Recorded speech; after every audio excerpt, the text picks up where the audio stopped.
ব্যাপারটা হচ্ছে যে স্ক্রিন মানে অন স্ক্রিনে প্রেম করতে করতে ঝগড়াঝাটি করতে করতে বিয়ে শাদী করতে করতে পাজল হয়ে গেছি। অফ স্ক্রিনে মনে করেন সাহস হবে না ভাইয়া, ঠিক আছে। আর সবচেয়ে বড় কথা কি, তার সাথে আমার যে সিনক্রোনাইজেশনটা না, মানে all the time Tom and Jerry type of. আমি তাকে পচাচ্ছি, সে আমাকে পচাচ্ছে, এইটুকুই চলতেছে। আবার আরেকটা বড় বিষয় হচ্ছে, আমি কিন্তু ক্যামেরার সামনে ওনার সাথে দাঁড়িয়ে প্রথম কাজ করেছি, ইভেন এখন ওনার সাথে কাজ করতেছি। বাট আমরা মানে কাইন্ড অফ এত ভালো ফ্রেন্ডশিপ, অথচ সামহাও এখন পর্যন্ত আমরা ওই আপনি থেকে তুমি আসতে পারিনি। অথচ কিন্তু এই সাথী এটা করছেন কেন, ওই সাথী এটা চলতেছে কেন, এরকম ভাবে কিন্তু সমাধান করতেছি। সেও কিন্তু আমাকে ছেড়ে কথা বলতেছে না। বাট স্টিল আমরা আমাদের সম্মানের জায়গাটা ওখানে ধরে রেখে as of my co artist দুজন দুজনকে যতটুকু সাপোর্ট করে কাজ করা যায় ওই জায়গাটা করছি। ওই প্রেম ভালোবাসা যুগযুগানি আমাদের মধ্যে আসার চান্সেসটা খুব কম, কারণ আমরা অনস্ক্রিনে যথেষ্ট পরিমাণে প্রেম ভালোবাসা বিয়ে এগুলো নিয়ে ব্যস্ত থাকি। সো অফস্ক্রিনের প্রয়োজন পড়ে না। একটা প্রশ্ন আপনার কাছে কিন্তু অ্যান্সার দিয়েই দিয়েছে। জানতাম আমার পেতে চালাই দিবে। প্রজেক্ট করার সময় আপনি মানে এই গল্পের ভেতরে বিভিন্ন সময় বিভিন্ন রকম জটিলতায় পড়েছিলেন, আমি আপনাকে সহযোগিতা করেছিলাম, আপনার কাছে কেমন লেগেছিল?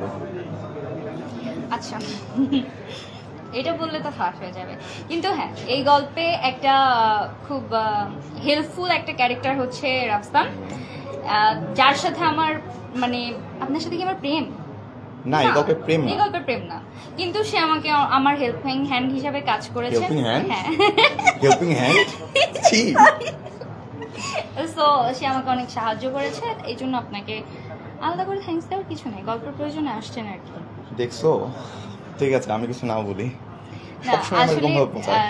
যাক, পচানোর কিছু নেই। আপনি বলেন, এই কাজটা তো আপনিও তারিক আনাম স্যারের সাথে ফার্স্ট কাজ করেছেন।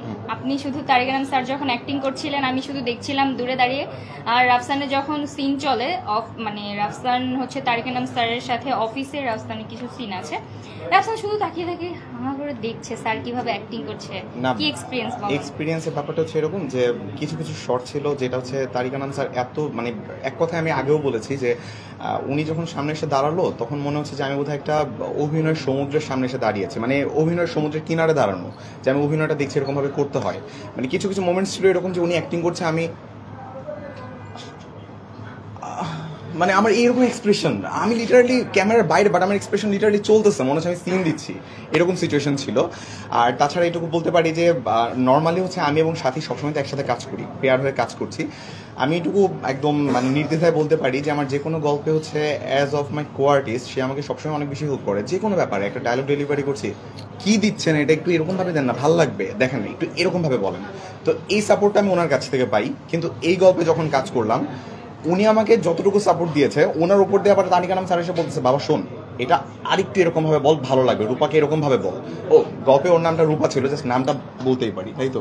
সো মানে এই যে একটা সাপোর্টিভ বিষয় ছিল, এত বড় একজন মানুষের সাথে কাজ করছি, মোটেও মনে হয় নাই যে উনি এত বড় একজন মানুষ কিংবা হচ্ছে ওনাকে ভয় করে চলবো বা কিছু। মনে হচ্ছিল যে হ্যাঁ ওর বাবা আমার চাচাই তো লাগে, মানে এরকম একটা ফিলিংস নিয়ে কাজ করে গেছি পুরো গল্পে, অনেক ভালো লেগেছে। আর কিছু বলো? প্রশ্ন করতে চাই ভাইয়া, সমস্যা নেই, আমাদের বড় ভাই আমাদের মতোই, আমাদের সাথে অনেক ফ্র্যাঙ্কলি। দেখেছেন ভাই কত ফ্র্যাঙ্কলি। আচ্ছা আপু